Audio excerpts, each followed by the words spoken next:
Futbollisti shqiptar Bujar Plana është ftuar për herë të parë në ekipin kombëtar të Shqipërisë dhe pritet të ketë mundësinë të debutojë kundër Polonisë më 26 mars në stadiumin PGE Narodovi. Plana është rritur në Kosovë dhe ka luajtur 7 ndeshje për grupmoshat e të rinjve të Kosovës.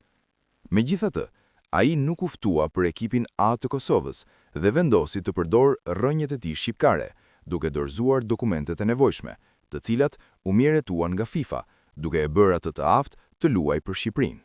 Nuk kam folur ende me Sylvinjon.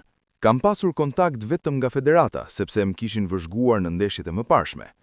Ndiqja zemrën time, ka qenë ëndra ime që kur isha fëmijë. U rrita duke parë ekipin kombëtar të Shqipërisë. Tani jam i lumtur që jam pjesë e saj, ka deklaruar Plana. Megjithatë, ai e pranon se thirrja është vetëm fillimi dhe mbetet për tu parë nëse do të debutojë. Selim Halimi, daja i Ilaz Brahimit, njerit prej 3 viktimave të tragjedisë në Majac të Podujevës, ka folur për ngjarjen tragjike që ndodhi në Majac të Podujevës. Ai ka sqaruar marrëdhënien e nipit të tij me Ardita Gashin. Ai mohoi spekulimet se Ilazi ishte i martuar me dikë tjetër, duke theksuar se ata ishin vetëm në proces njohjeje. Ilazi u rrit para syve ton, e në praninë ton, ka punuar në Gjermani deri në këto momente. Për çdo bajram, Ilazi ka ardhur nanës në prehën, i ka nejtur motrave, dajve, farefisit përpara.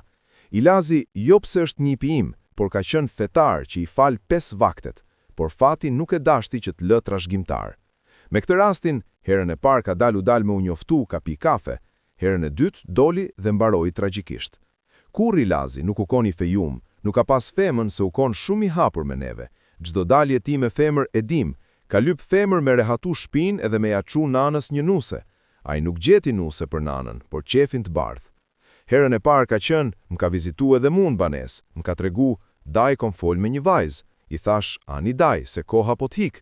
U dal ka pi kafe, madje nuk e mori as një puthje prej saj që shkoj në atë bot, as një kujtim. Aty, e mbylli kjo zoja, nuk mujti me përballu, dhe i bëri 3 kufoma. Gjitha fjalët, mendimet, çka kanë pas atë ditë ikën në dhe, nuk i dim. Neve na ka prek, tha Halimi në Kosova Today. Kujtojmë se Ardita Gashi privoi nga jeta Ilaz Marhimin dhe gruan e axhës së saj, 73 vjeçaren Miradije Gashin.